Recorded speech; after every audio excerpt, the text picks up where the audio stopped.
എടാ ഞാൻ കഴിച്ച സാധനത്തിനാണ് ഞാൻ കൊടുത്തത്. അതിനപ്പുറം എനിക്കൊന്നും അറിഞ്ഞുകൂടാ. ഞാൻ ഒന്നും അതിന് കലർത്തിയിട്ടൊന്നും ഇല്ല. ഹലോ ഗൈസ്, എല്ലാവർക്കും പുതിയൊരു വീഡിയോയിലേക്ക് സ്വാഗതം. ഈ വോയിസ് ആരുടെയെന്ന് നിങ്ങൾക്ക് മനസ്സിലായോ? വേറെ ആരുടെ അല്ല, നമ്മുടെ കഷായം ഗ്രീഷ്മയുടെയാണ്. അപ്പൊ ഗ്രീഷ്മയെ കുറിച്ച് ഞാൻ കൂടുതലൊന്നും പറയേണ്ട കാര്യമില്ല. കഷായം ഗ്രീഷ്മ എന്ന് പറഞ്ഞു കഴിഞ്ഞാൽ നമ്മുടെ കേരളത്തിലല്ല, നമ്മുടെ ഇന്ത്യയിൽ വരെ അറിയപ്പെടുന്ന ഒരു പെൺകുട്ടിയാണ് കഷായം ഗ്രീഷ്മ എന്ന് പറയുന്നത്. അപ്പൊ കഷായം ഗ്രീഷ്മ ഒരു ഒരു വർഷങ്ങൾക്ക് മുന്നേ നമ്മുടെ ഷാരോൺ എന്ന് പറയുന്ന ഒരു ചെറുപ്പക്കാരനെ കഷായത്തിലൂടെ, അതായത് കീടനാശിനി കലർത്തി കൊടുത്ത് കൊന്ന ഒരു പ്രതിയാണ് ഈ കഷായം ഗ്രീഷ്മ എന്നറിയപ്പെടുന്നത്. നമുക്ക് എല്ലാവർക്കും അറിയാവുന്നതാണ്. ആ ഒരു കേസ് വളരെ വിവാദമായ ഒരു കേസായിരുന്നു. ഒരു ചെറുപ്പക്കാരനെ പ്രണയത്തിന്റെ പേരിൽ എന്താ പറയാ കുരുക്കി ആ ഒരു ചെറുപ്പക്കാരനെ കൊലപ്പെടുത്തി. അതും എന്താ പറയാ ബുദ്ധിപരമായിട്ട്. ആ ഒരു പെൺകുട്ടിക്ക് ഏകദേശം ഒരു 21-22 വയസ്സൊക്കെ ഉണ്ടാവുന്നുള്ളതാണ് എൻ്റെ ഒരു ധാരണ. ആ ഒരു പ്രായത്തിൽ ഇത്രയും ബുദ്ധി അവൾക്ക് ഉണ്ടെങ്കിൽ അവളുടെ ബുദ്ധി വിമാനം തന്നെ. അപ്പൊ എന്തായാലും നമ്മുടെ ഗ്രീഷ്മയുടെ കാര്യത്തിൽ നാളെ എന്തായാലും ഒരു തീരുമാനമാകും. കാരണം ഇന്ന് ഗ്രീഷ്മയുടെ കേസിലെ പ്രധാന എന്താ പറയാ കേസിന്റെ മെയിൻ കുറ്റവാളി ഗ്രീഷ്മ തന്നെയാണെന്ന് കണ്ടെത്തുകയും ഗ്രീഷ്മയുടെ അമ്മ, അതായത് ഈ തെളിവ് നശിപ്പിക്കാനായിട്ട് സഹായിച്ചത് ഗ്രീഷ്മയുടെ അമ്മയായിരുന്നു. പക്ഷെ അവരെ വെറുതെ വിട്ടു.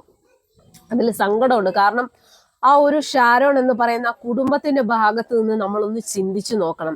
ഇപ്പൊ ഒരുപാട് ആൾക്കാർ പറയുന്നുണ്ട് ഗ്രീഷ്മ ഒരു പെൺകുട്ടിയാണ്, അവളുടെ ആ ഒരു പ്രായം എല്ലാം കണക്കിലാക്കണമെന്ന്. അപ്പോൾ ഈ ഷാരോൺ എന്ന് പറയുന്ന മരിച്ച ആ ഒരു ചെറുപ്പക്കാരന്റെ കുടുംബത്തിന്റെ അവസ്ഥ ഒന്ന് ആലോചിച്ച് നോക്കണം.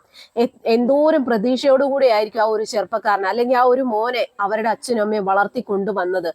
ഈ ഒരു പ്രണയപ്പക അല്ലെങ്കിൽ ഈ ഒരു പ്രണയത്തിന്റെ പേരിൽ ആ ഒരു പയ്യൻ അവന്റെ ജീവൻ നഷ്ടപ്പെട്ടു. ആ കുടുംബത്തിന് അവരുടെ മകനെ നഷ്ടപ്പെട്ടു. അപ്പൊ ഇവക്ക് കിട്ടേണ്ട ശിക്ഷ എന്താണ്? നാളെയാണ് ഇവൾക്ക് എന്ത് ശിക്ഷയാണ് കിട്ടുന്നത് എന്ന് നമുക്ക് അറിയാൻ കഴിയുന്നത്. എൻ്റെ ഒരു അഭിപ്രായത്തില് ജീവപര്യന്തം, അതായത് മരിക്കുന്നത് വരെ ഇവള് ജയിലിൽ കിടക്കണം. കാരണം അതേ നമുക്ക് പറയാൻ കഴിയുകയുള്ളൂ. ഇത്ര ഒരു ക്രൂരമായ ഒരു രീതിയിൽ ആദ്യം ഇവള് ജ്യൂസിനകത്ത് വിഷം കൊടുത്ത് കൊല്ലാൻ നോക്കി. പക്ഷെ അത് പാളിപ്പോയി. അതിനുശേഷം സ്വന്തം വീട്ടിലേക്ക് വിളിച്ചു വരുത്തി കഷായത്തിൽ കീടനാശിനി കലർത്തി കൊടുത്തു.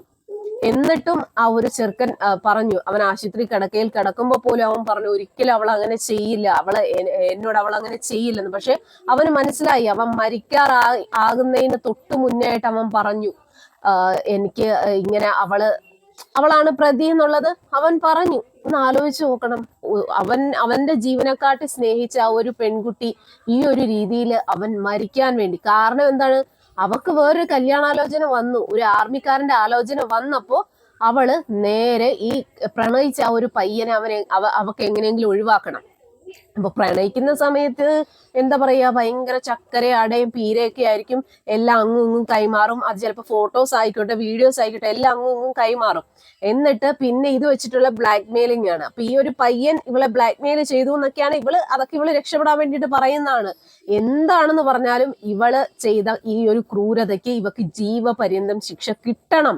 കാരണം എന്തിനാണ്? അവള് കാരണം ഒരു പയ്യന്റെ ജീവനാണ് ഇല്ലാതായിരിക്കുന്നത്. ആ കുടുംബത്തിന് ഇനി എന്ത് പ്രതീക്ഷയാണുള്ളത്? ആ ഒരു പയ്യൻ മരിച്ചു. അവരുടെ ഒരു എന്താ പറയാ നമ്മളൊരു കുഞ്ഞിനെ നമ്മള് പ്രസവിച്ചു. ഒരു അമ്മയെ സംബന്ധിച്ചിടത്തോളം അല്ലെ ഒരു അച്ഛൻ അമ്മയെ സംബന്ധിച്ചിടത്തോളം അവരൊരു കുഞ്ഞിലെ മുതല് വളർത്തി ലാളിച്ച് സ്നേഹിച്ച് വളർത്തി കൊണ്ടുവന്ന ആ ഒരു മകനെ ഇതുപോലൊരു ദുഷ്ടത്തി അല്ലെങ്കിൽ ഇതുപോലൊരു പ്രണയത്തിന്റെ പേരിൽ ഇത്ര ക്രൂരമായിട്ട് കൊലപ്പെടുത്തുക എന്ന് പറയുമ്പോഴത്തേക്കും അവക്ക് എന്ത് ശിക്ഷ കിട്ടണം? അവക്ക് എത്ര ശിക്ഷ കൊടുത്താലും അതൊന്നും മതിയാവില്ല. അപ്പൊ എൻ്റെ ഒരു അഭിപ്രായത്തില് എന്തായാലും തൂക്കിക്കൊല്ലാനൊന്നും പോണില്ല. അത് നമുക്കറിയാവുന്ന കാര്യം. തൂക്കിക്കൊല്ലത്തൊന്നുമില്ല. എന്തായാലും അവളെ ജീവപര്യന്തം, അതായത് അവളുടെ മരണം വരെ അവൾ ജയിലിൽ കിടക്കണം. ആ ഒരു ശിക്ഷയാണ് അവൾക്കും അവളുടെ വീട്ടുകാർക്കും ഉള്ള ശിക്ഷ. അവളുടെ സുഖജീവിതത്തിന് വേണ്ടിയിട്ട് അവൾക്കൊരു പുതിയൊരു കല്യാണാലോചന വന്നപ്പോൾ, അതും ഒരു ആർമിക്കാരന്റെ കല്യാണാലോചന വന്നപ്പോൾ അവൾക്ക് ഒരു എന്താ പറയാ അവളുടെ ആ ഒരു കല്യാണത്തിന് തടസ്സം എന്ന് പറയുന്നത് ഷാരോൺ ആയിരുന്നു. അപ്പൊ അവനെ ഏത് രീതിയിലും ഇല്ലാതാക്കണമായിരുന്നു. അതിനു വേണ്ടിയിട്ട് അവൾ കണ്ടുപിടിച്ചൊരു മാർഗമാണ് ആ ഒരു പയ്യനെ ഇല്ലാതാക്കുക. അതും കഷായത്തിലൂടെ വിഷം കലർത്തി. പല രീതിയിൽ അവള് പലതവണ ആ ഒരു പയ്യനെ കൊലപ്പെടുത്താൻ നോക്കിയെങ്കിലും അതൊക്കെ പാളിപ്പോയി. അവസാനം അവളുടെ വീട്ടിലേക്ക് വിളിച്ചു വരുത്തി കഷായത്തില് വിഷം കലർത്തി ആ ഒരു പയ്യനെ ഇല്ലാതാക്കി. അപ്പൊ അവക്ക് എന്ത് ശിക്ഷ അവക്ക് കിട്ടണം? അവളുടെ ജീവിത അവസാനം വരെ അവൾ ജയിലിൽ കിടക്കണം. അതാണ് അവൾക്കുള്ള ശിക്ഷ. കാരണം ആ ഒരു കുടുംബം, ഷാരോണിന്റെ കുടുംബം, അവരുടെ ജീവിത അവസാനം വരെ ആ ഒരു മോനെ ഓർത്ത് അവർ ദുഃഖിക്കില്ലേ? അവർക്ക് സന്തോഷിക്കാൻ എന്തെങ്കിലും ഒരു ഇതുണ്ടോ? ആ ഒരു മോൻ നഷ്ടമായില്ലേ? അപ്പൊ ഇവക്ക് ഇതിനുള്ള ശിക്ഷ എന്ന് പറയുന്നത് അവളുടെ ജീവിത അവസാനം വരെ അവള് ജയിലഴിക്കുള്ളിൽ കിടക്കണം എന്നാണ് ഞാൻ ആഗ്രഹിക്കുന്നത്. ഞാൻ ഈ പറഞ്ഞതിനോട് നിങ്ങളും യോജിക്കുന്നുണ്ടെങ്കിൽ തീർച്ചയായിട്ടും ഈ ഒരു വീഡിയോയ്ക്ക് ലൈക്ക് ചെയ്യാൻ, അതുപോലെ നിങ്ങളുടേതായിട്ടുള്ള അഭിപ്രായങ്ങൾ കമന്റ് ചെയ്യാനും മറക്കരുത്.